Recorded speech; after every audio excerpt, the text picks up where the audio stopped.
doctora Carolina Pascuali, ginecóloga, mastóloga del Hospital del IMI del San Carlos. Doctora, ¿cómo le va? ¿Qué dice usted? Gracias por este ratito aquí con Bitácora en Radio 6. Hola, ¿cómo están? Buenas tardes. Gracias a usted por la invitación. Bueno, nos gusta siempre como empezar un poquito para introducir el tema, principalmente porque hoy vamos a hablar de cáncer de mama, entonces particularmente consultarle qué es el cáncer de mama, a qué nos referimos cuando hablamos de cáncer de mama y por qué también es tan importante la prevención cuando hablamos de cáncer de mama. Bueno, el cáncer de mama es la principal enfermedad oncológica en la mujer, es el cáncer más frecuente en la mujer y la verdad que la importancia que tiene la prevención en lo que es el cáncer de mama es clave acá porque es un cáncer que no lo podemos prevenir, digamos. Solo por ser mujer o por tener cierta edad ya tenemos un riesgo de tener cáncer de mama, pero sí lo podemos detectar a tiempo y ahí es donde la prevención viene a jugar un rol clave. Sería entonces el factor tiempo determina qué clase de cáncer usted va a tratar o las mujeres van a sufrir.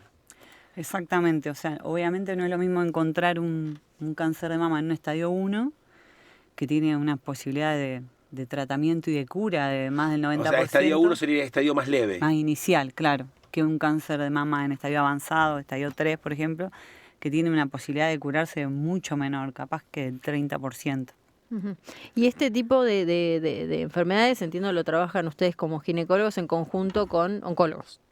Claro, sí, el tratamiento se hace en equipo, el manejo es en equipo interdisciplinario, hay ginecólogos, mastólogos, hay especialistas en imágenes, por suerte cada vez más acreditados en imágenes mamarias, como más subespecializados, oncólogos, están los patólogos, que son los que revisan lo que es la microscopía, la histología, también hay psico-oncólogos, el equipo es bastante...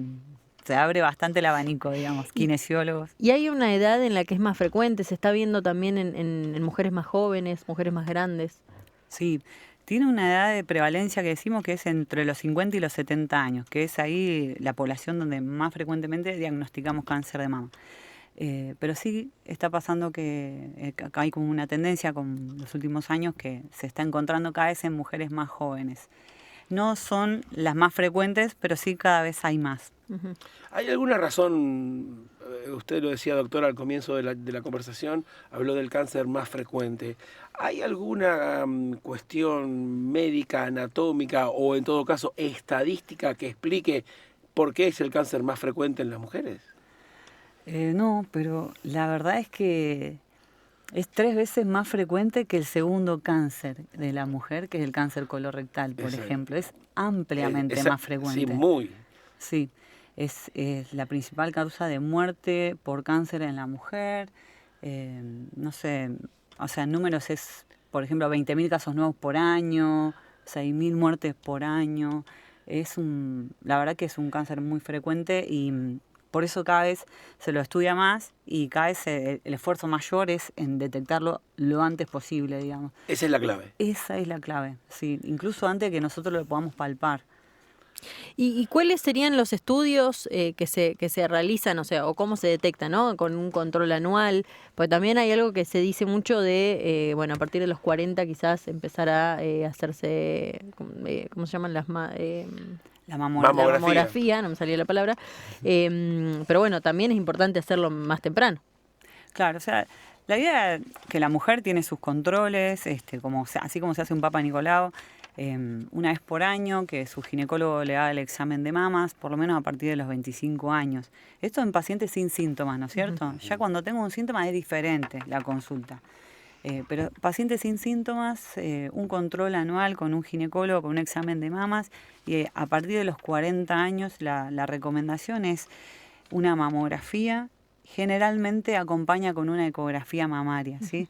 Es como que usamos prácticamente siempre esos 2 métodos, pero mínimo una mamografía a partir de los 40 años de manera anual. Ustedes en este caso siguen un protocolo, o sea, parten del punto cero y después avanzan. Sí, son las recomendaciones de la Sociedad Argentina de Mastología que hacen como consensos de lo que es screening, tamizaje, cuándo buscarlo, en quién y cómo.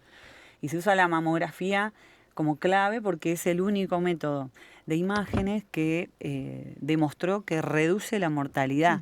Tiene un impacto altísimo, la reduce un 30%, así que por eso se enfoca bien en la mamografía. Y recién mencionás los síntomas. ¿Cuáles son esos síntomas anteriores, ¿no? Que, como que nos pueden llegar a decir, bueno, tengo que ir a controlarme esto? Por eso, bueno, entonces vos tenés la consulta que es por mi chequeo y la consulta que es, bueno, che, tengo algo, estoy preocupada, me acerco a consultar. Cuando, por ejemplo, que yo palpe algo, algún nódulo en la mama o en la axila, alguna pelotita, alguna dureza, o que el pezón sufra algún cambio, como que se invierta o se meta para adentro, o que haya algún área de la mama que esté como retraída. Secreción por pezón también es uno de los síntomas, o que haya cambios en la coloración de la piel de la mama. Entonces, si tengo algo de eso, me acerco, incluso aunque ya me haya hecho mi control, me acerco igual. O sea que igual también podemos no llegar a tener síntomas, por eso es importante que hagamos control. Exactamente.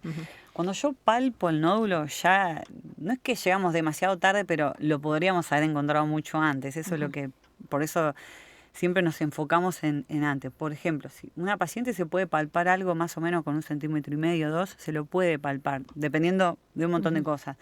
Y un especialista también puede palpar más chiquito, capaz que 1 centímetro, un poquito menos, pero con imágenes a veces tenemos tumores de 4 milímetros, que yo no lo puedo palpar. Y se detectan tranquilamente. Y se ve perfecto, y se hace un tratamiento, y obviamente encontrar algo de ese tamaño, en ese estadio tan inicial, hace que no solo que la posibilidad de cura es altísima, sino que los tratamientos son mucho menos invasivos para esa paciente.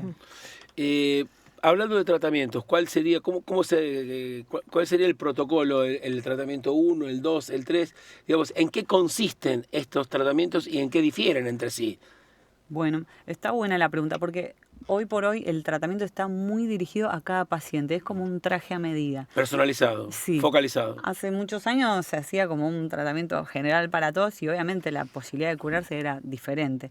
Pero hoy por hoy cada vez se conoce más de la enfermedad, hay distintos tipos de cáncer de mama y nosotros lo que hacemos cuando lo diagnosticamos, que generalmente es con alguna biopsia, lo estadificamos al paciente, vemos en qué estadio nos encontramos. Entonces se hacen estudios de imágenes donde uno revisa lugares donde puede viajar la enfermedad y hacer metástasis como pulmón, hígado o huesos. Y entonces ahí estadificamos. Y después hay, según la biología del tumor, hay también medicación dirigida a eso, ¿no? Entonces, en líneas generales, si la enfermedad está solamente en la mama o en la mama y en la axila, digamos que tiene posibilidad de tratamiento y cura, lo que hacemos es una cirugía que incluye remover el tumor y estudiar la axila. Y después a veces hay que hacer radioterapia, a veces no. A veces hay que hacer quimioterapia, a veces no. Y a veces hay que hacer hormonoterapia, que es una pastilla que se toma por varios años y a veces ¿Y no. de qué depende en estos 3 casos el a veces no, por ejemplo? Y por ejemplo, nosotros radioterapia en la mama hacemos cuando, por ejemplo, yo conservo la mama. Puedo sacar el tumor y conservando la mama. Entonces ahí sí o sí hay que hacer radioterapia después de la cirugía. Hay que irradiar la zona donde estuvo ubicado el tumor. A veces hay que irradiar la axila, por ejemplo, si hay muchos ganglios comprometidos. Eso se va diagramando en conjunto con oncología también y con los radioterapeutas. Y quimioterapia, por ejemplo, hay algunos tipos de tumores que no importa el tamaño, que si te tocó ese, vas a quimio seguro. ¿Y hay distintas clases de quimio también? Sí, exactamente. Se hacen tratamientos, por eso te digo que es a medida, digamos, se evalúa todo. Por ejemplo, no es lo mismo si yo encuentro una enfermedad con un tumor de 1 centímetro que si encuentro algo con 4 centímetros y con muchos ganglios positivos. Entonces, o hay tipos de cáncer de mama que reciben cierta medicación que otro no. Sí, se ajusta. ¿Y qué rol cumple la genética? O sea, por ejemplo, si yo tengo a mi mamá o a mi abuela que tuvo cáncer de mama, ¿qué predisposición tengo yo también a poder sufrir cáncer de mama? Bueno, esa pregunta está buenísima. Cada vez más arrancamos con todo este tema con una famosa que es Angelina Jolie, que tenía una historia familiar y ella se hace un estudio genético y decide sacarse las 2 mamas, bueno, tomar como conductas con esa información. La verdad es que lo más frecuente es que el cáncer de mama sea no por genética, sino le llamamos esporádicos, porque te tocó. Y la parte que es por genética o hereditario es la menor, será un 15% de los que diagnosticamos. Nosotros le damos, hacemos como un score de riesgo, ¿no? Como cada vez que conocemos a una paciente le hacemos preguntas de esto, como tu familia, cáncer de otros tipos, no tiene que ser solo cáncer de mama, melanoma, cáncer de ovario, colon, la edad en que se presenta, a veces cuando es cáncer en la familia que no respeta generaciones, como que hay en la línea de los abuelos, en la línea de los tíos, también lo sospechamos. Y lo que se hace es un interrogatorio bien dirigido y un test genético, ¿sí? Que eso es una plataforma de genes que están asociados al cáncer de mama. Se piden varias, a veces son 30 o 40 genes, y bueno, y ahí vemos si le viene positivo o no. O sea, si hay un gen que está mutado y que por eso tiene más riesgo de haber presentado el cáncer de mama.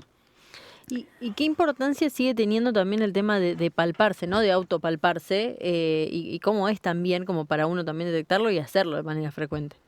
Sí, o sea, eso es algo re importante en el sentido de que está bueno que vos conozcas tu cuerpo, ¿sí? Por ejemplo, justo ayer tuve una paciente que me dijo, si no me hubiera golpeado la mama, no me hubiera dado cuenta que tenía algo ahí. O sea, no es que el cáncer sale por el golpe, es que en realidad uno empieza Ella empezó a revisarse por el golpe. Distinto, Claro. exactamente. Está bueno conocerse y hacerse el autoexamen frente a un espejo, de pie, levantando los brazos o acostada también, pero obviamente es mucho más sensible que te revise un especialista y mucho más sensible a hacerte las imágenes. Pero sí, suma un montón. Supongo yo, corregime si me equivoco, que la cuestión pedagógica, si se quiere, que es previa, debe ser, o ustedes la deben considerar súper importante. Bueno, esto que estamos haciendo acá me parece espectacular, la verdad que lo celebro porque son temas que a veces la paciente ni sabía que tenía que hacerse un control, como que nadie me dijo, o no sé, o no son tan conscientes capaz de la importancia. Me pasa cuando ya tengo a la paciente con el diagnóstico que ella hace como una reflexión y dice, yo nunca le di bola a los controles, me hubiera venido antes. Bueno, lo más importante es la información, difundirla, la información correcta, digamos. Hoy tenemos, la verdad que Internet, que viene a traernos mucha info buena también y está llegando a la gente. Pero difundir esto y la importancia de los controles y de la mamografía a partir de los 40 me parece de lo más valioso. Y desde que te dedicas a estos temas, ¿viste que como un cambio de conciencia? ¿Advertís que hay más gente ocupada del tema? ¿Advertís que las mujeres consultan antes? ¿Viste un cambio de conducta o te parece que todavía falta en ese aspecto? Sí, o sea, obviamente tenemos diferentes realidades y también diferencia de acceso a lo que es la salud o un método diagnóstico o un especialista. Entonces no es lo mismo alguien que vive en el campo a alguien que está acá en la ciudad. O alguien que tiene obra social, alguien que le cuesta conseguir un turno a través de lo que es hospital público. Entonces tenemos diferentes realidades, pero sí lo que noto, por ejemplo, tengo una paciente y al tiempo están viniendo todo su círculo sí, porque se empiezan a asustar, a preocupar y a darse cuenta que por ahí no se están haciendo los controles y te dicen, yo soy amiga de, o soy la vecina de, y bueno, como que en eso sí. ¿Pensás que cuanto al concepto de cáncer en general y al cáncer de mama en particular, todavía hay tabúes, todavía hay prejuicios que vencer, miedo a lo que sucede? Digo, ¿pensás que funciona algo así todavía en cada paciente, supongo? Hay algo que es el miedo a hacerse la mamografía, como que me va a doler, como que me van a hacer mal, voy a sufrir, prefiero... Que bueno, por suerte hay cada vez más tecnología, más equipos y la verdad que Bariloche tiene... En todos los centros médicos que tienen mamógrafos son muy buenos y cada vez se piensa más también en el confort de la paciente a la hora de hacérselo. O sea, que no tengan miedo, que no es un estudio que duele. Obviamente tendrá su incomodidad, pero no es un estudio doloroso. ¿Y hay factores que aumentan la posibilidad de padecer cáncer de mama? O sea, ¿el estilo de vida tiene algún tipo de incidencia? O sea, las personas que fuman, las personas sedentarias, comer mal. Sí, O sea, hay factores de riesgo modificables y no modificables. Los no modificables son los más pesados y los más fuertes, que es ser mujer y tener entre 50 y 70 años, que eso uno no lo puede cambiar. Y los modificables son esos que nombrabas, o sea, fumar, sedentarismo, el aumento de peso, o sea, la obesidad, todo eso, el estrés, esos son todos factores también de riesgo para cualquier cáncer, no solo el de mama. ¿Y pensás que hay conciencia al respecto? Uno, por supuesto, fumar. A esta altura es como parte del protocolo. Si querés una vida medianamente saludable, sabés que no tenés que fumar. Ahora, ¿y el resto pensás que hay conciencia de que conviene salir a hacer gimnasia, comer mejor, tener hábitos saludables? Que eso va... digamos, ¿pensás que la gente relaciona eso con un hábito que incluso puede evitar que tengas cáncer? ¿O es muy complicado la conexión?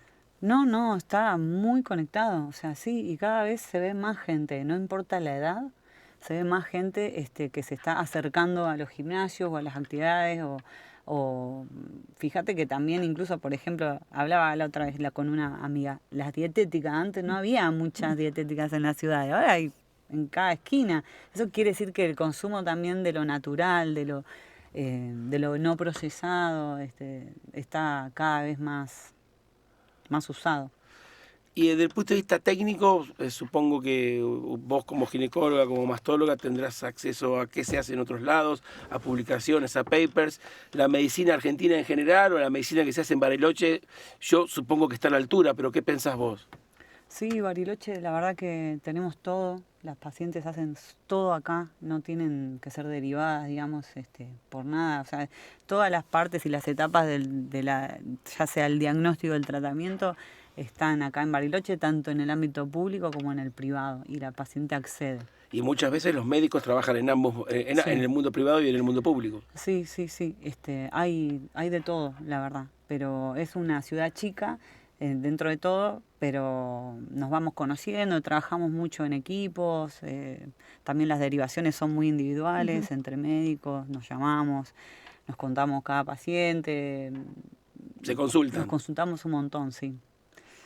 Ahí se me ocurre, claro que no sé, se me fue la pregunta cómo plantearte en la cabeza, ¿no? Pero, bueno, no. Pero no sé es que la estaba pensando y se me fue la pregunta. Pero tiene que ver con... no, bueno. Seguí, Martín. Me trabé. ¿Qué se le va a hacer? Yo tengo una pregunta que tiene que ver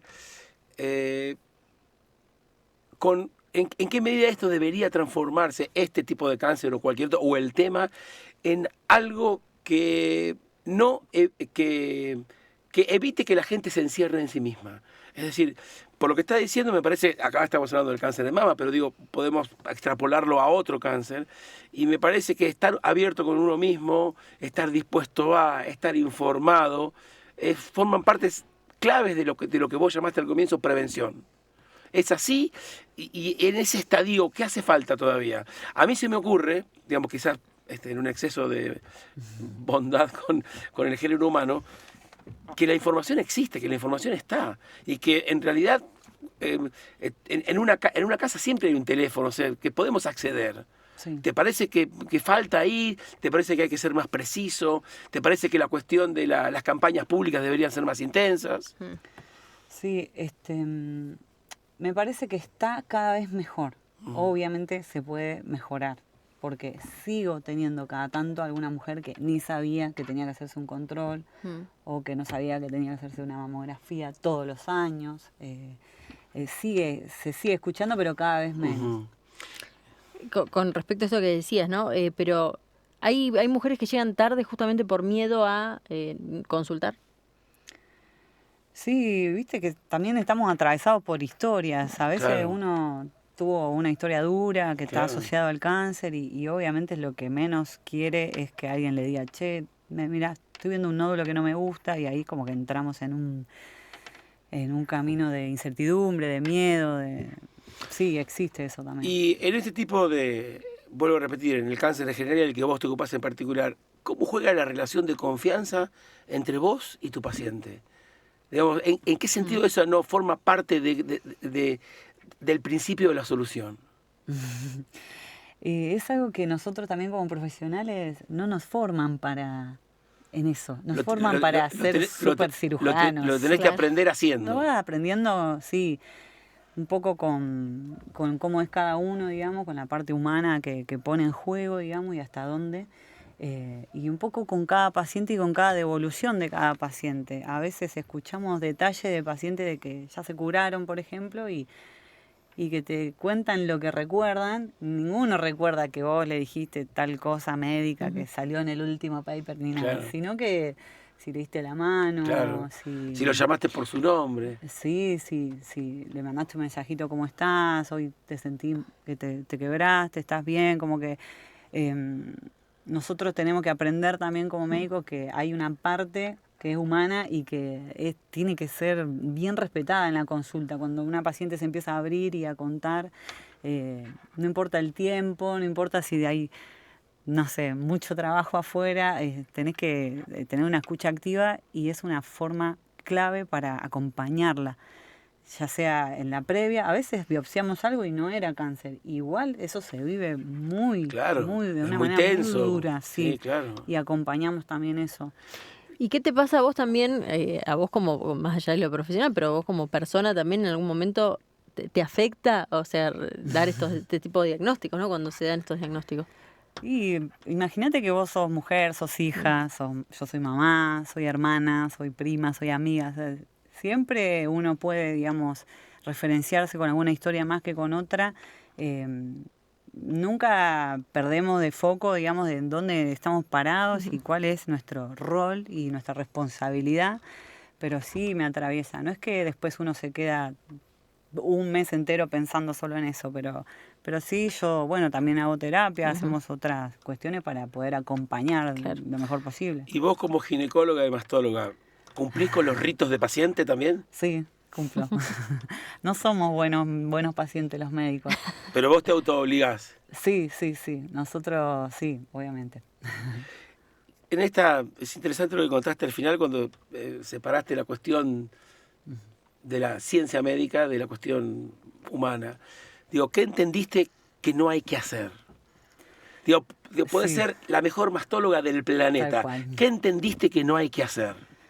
O sea, una de las cosas que sí hay que hacer es validar las emociones que estamos escuchando, ¿no? Como que a veces el paciente dice, te va a parecer una boludez lo que te voy a decir. Ay, me siento re tonta. No, tranquila, estás pasando por esto, decime, contame, es completamente esperable, o sea, no juzgar, digamos, que exagerada o que nada, o sea, hay que escuchar de una manera... Y si estás triste, estás triste. Exactamente, y validar eso, puede estar enojada, incluso a veces se pueden enojar con nosotros, van pasando por distintas etapas, negada, enojada, angustiada, no sé, te puedo contar 1000 situaciones de, no sé, por ejemplo, una crisis de pánico a la hora de hacer una biopsia, bueno, nada, vamos, conseguimos una psicóloga, empezamos, vení la semana que viene, 3 sesiones con la psicóloga y se pudo hacer la biopsia, respiraciones, no sé, desde acompañar hasta en eso. Uno podría decir, bueno, listo, no se pudo hacer, chau.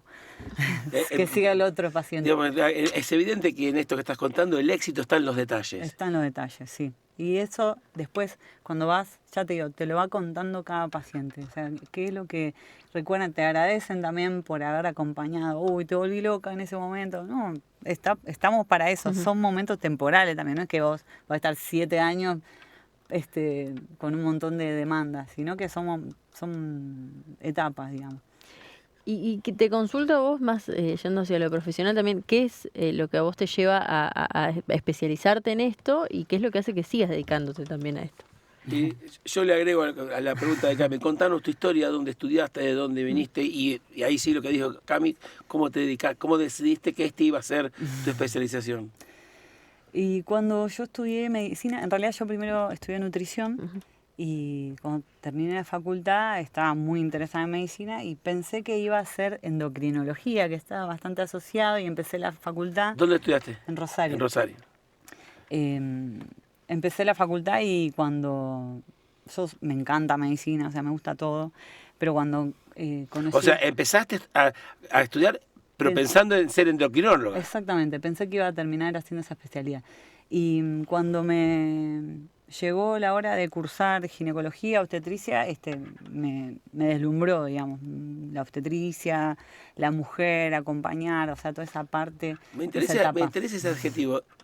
¿Podés hacer radial ese adjetivo? ¿Qué fue lo que te deslumbró? Y no, la obstetricia es maravillosa, o sea, la naturaleza, el vínculo, es impresionante, es magia pura, como un bebé se va desarrollando, se va formando, la lactancia, el parto, eso es espectacular. Y dijiste, aquí me quedo. Acá dije, acá estoy. Y entonces cuando me elegí la especialidad, que era ginecología de obstetricia, la fui cursando, son 4 años, hay mucha obstetricia en los primeros años y después me fui gustando mucho más ginecología, lo quirúrgico y también mama. Y después, bueno, ya cuando terminé la residencia hice la subespecialidad, que es mastología. Uh-huh. Pero siempre estoy acompañando a la mujer en algún momento clave, porque también un diagnóstico de cáncer de mama no es que tenemos todos los días, o un hijo es lo mismo, o sea, no... así que en ese sentido siento como la conexión. ¿Y encontraste tu lugarcito en la medicina? Sí, se me fue mostrando solito, así como que tuve que atravesar cada etapa igual, no es que yo, esto que te decía, no es que yo dije voy a hacer mama o mastología. Fue un proceso. Fue un proceso, sí, como que tenía que atravesar eso para elegir. ¿Y te sirvió el hecho de haber tenido una vinculación previa con la medicina que fue la nutrición? Sí, me sirvió porque la aplico en mí y también en los pacientes, o sea, no es que les doy una consulta de nutrición, pero siempre está presente en la consulta de alguna manera. Tiene que ver con los hábitos también, esto que hablaste vos antes, que es re importante, y lo llevo ahí conmigo. Bueno, acompaña. Bien, Carolina Pascuali, ginecóloga y mastóloga que trabaja en el IMI, en el Sanatorio de San Carlos y en el Hospital Zonal. Muchísimas gracias por este ratito aquí en Bitácora, en Radio 6. Espero que la hayas pasado bien. Gracias, sí, la pasamos muy bien. Muchas gracias. Muy amable. Bien, 18:11 dice nuestro amigo El Pregón, es un maleducado, pues se va, no saluda, ni siquiera a nosotros, pero a la invitada tampoco, porque es así, es un tipo, es un engreído, ¿no? Nos vamos a ir a la pausa, van a estar las 3D, que serían decepción, desencanto y... Desilusión Ojeda. Y desilusión, pero conviene quedarse después, porque Sting nos va a recibir después de la pausa con un clásico y que se llama Shape of My Heart, y siempre hay que estar dispuesto a escuchar los clásicos porque por eso son clásicos. Como siempre, Radio 6 es tu compañía e información, con el aporte